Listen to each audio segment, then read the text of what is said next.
SOP તમારી આજની ઈચ્છા પણ હતી, પરંતુ એને લગભગ અંતિમ તબક્કામાં કદાચ 2-5% કામ બાકી છે, પરંતુ ખૂબ જલ્દીથી તમારા સમક્ષ ખ્યાતિના બનાવ પછી જે બનાવ ગુજરાત માટે પણ અને મેડિકલ જગત માટે પણ ડૉક્ટરો માટે પણ ખૂબ શરમજનક એવો આ અધમ કૃત્ય હતું અને એના ઉપર આખી એની એનાલિસિસ કરી કાર્ડ કાઢવાથી માંડી અને છેલ્લે સારવાર થયા પછી બિલ ચૂકવાય ત્યાં સુધીમાં આપણે ગેપ એનાલિસિસ કરી અને કોઈને આ બાબતનો લાભ ન લઈ શકે એ પ્રમાણેની સ્ટાન્ડર્ડ ઓપરેટિવ પ્રોસિજર એસઓપી બનાવવાનું નક્કી કર્યું હતું. અંતિમ તબક્કામાં છે અને જલ્દીથી આપ સમક્ષ ગુજરાત સમક્ષ 4 મુખ્ય વિભાગો કે જેની અંદર મહત્તમ કામ પીએમજેવાયના ક્લેમ પણ આપણને મળે છે, એનું ચૂકવણું પણ કરીએ છીએ. એટલે એમપેનલ્ડ હોસ્પિટલની ગ્રેડેશન અને ગ્રેડેશનની સાથે એસઓપીની સાથે અમારી સાફુની કામગીરી સાથે ઇન્સ્યોરન્સ કંપનીની કામગીરી, ઘણા બધા વિષયો સાથે કેવળ એકને એક એસઓપી નથી પરંતુ 5-7 વર્ટિકલ્સની અંદર આમાં કામ થઈ રહ્યું છે. એટલે કદાચ આપને થતું હશે કે આજે એસઓપી જાહેર થશે, પરંતુ એમાં ક્યાંક ને ક્યાંક નાના મોટા વિષયો ફાઇન ટ્યુનિંગના બાકી હોય એ પૂરા કરીને તમારા સમક્ષ સંપૂર્ણપણે એફઆઈઆર પણ દર્જ કરી અને પોલીસ સંપૂર્ણપણે ગૃહ વિભાગ આમાં તપાસ કરવા માટે એને પૂરી સત્તાઓ સરકારે અને ભૂપેન્દ્રભાઈએ આપેલી છે.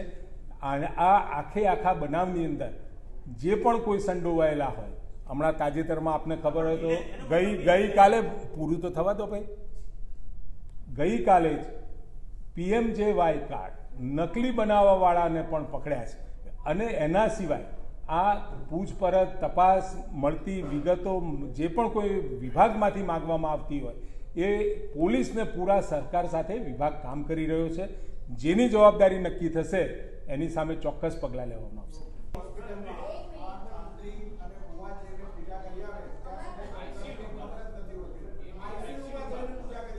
અરે ભાઈ, તમે પણ તમારા કોઈ સગા સંબંધીને અંદર એડમિટ કર્યા હોય અને એને મળવા જવાનું હોય એટલે એને એડમિશન માટેની છૂટ જ હોય છે, તમને ખબર જ છે. એ કાર્ડ લઈ, એ પાસ લઈ અને તમે મળવા જતા હો અને આ રાતના મેં પણ વિડીયો જોયો છે. રાતના સમયે ભાઈ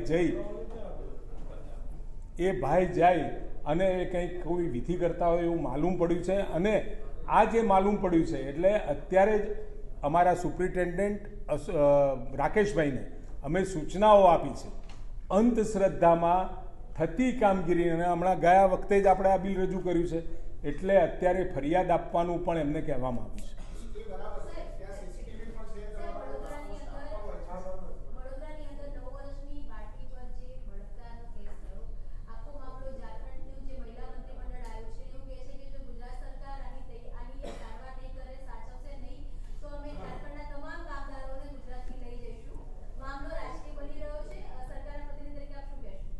વડોદરા ખાતે જે બનાવ બન્યો, જે દીકરી ઉપર જે નીચ કૃત્ય થયું છે, ફરિયાદને વગેરે અને એને સજા કરવાનું એ બધું તો ગુજરાત સરકાર ચોક્કસ કરશે, પરંતુ એસએસજી હોસ્પિટલમાં જરૂરી પૂરતી સૂચનાઓ દરેક પ્રકારના જે ડૉક્ટરની જરૂર પડે એને ત્યાં હાજર રાખી અને જરૂર પડે તો ખાનગીમાંથી પણ ડૉક્ટર બોલાવી અને આ દીકરીને ઝડપી સાજી કરી અને સાથે માનસિક પણ, જ્યારે નાની દીકરીઓ ઉપર આ પ્રકારનો બનાવ બનતો હોય એટલે માનસિક પણ એની પરિસ્થિતિને પણ માનસિક ડૉક્ટર દ્વારા પણ સારવાર આપી એનું કાઉન્સિલિંગ કરી એની શારીરિક અને માનસિક બંને પરિસ્થિતિ માટે. અને આપ કહી રહ્યા છો એ પ્રમાણે જે મંત્રીમંડળ અને જે ટીમ આવી હતી એ પણ સંતોષ વ્યક્ત કરીને ગઈ છે. ડૉક્ટરો સાથે ચર્ચા થઈ છે, ત્યાં આગળ સુપ્રિન્ટેન્ડન્ટ દેવેશ્વરજી સાથે પણ ચર્ચા થઈ છે. આટલું બધું સારી રીતે કામગીરી કરવા પછી પણ કોઈને પોલિટિકલ મુદ્દો ઊભો કરવો હોય તો સ્વાભાવિક છે કોઈ પણ રંગ અત્યારે કોંગ્રેસ, કારણ કે ગુજરાતની અંદર કોંગ્રેસ માટે ક્યાંય જગ્યા નથી, કેવળ ને કેવળ હલ્લા હોબાળા કરી અને એ આ કામ કરી રહી છે. ત્યારે ઝારખંડથી એક એવો ગંભીર પ્રકારનો ગુનો બન્યો છે, એ ગુનાને પણ, એ બનાવને પણ એ દીકરી અને કુટુંબના માનસિક સ્વાસ્થ્ય સાથે પણ એક રાજકીય રમત રમી રહ્યા છે.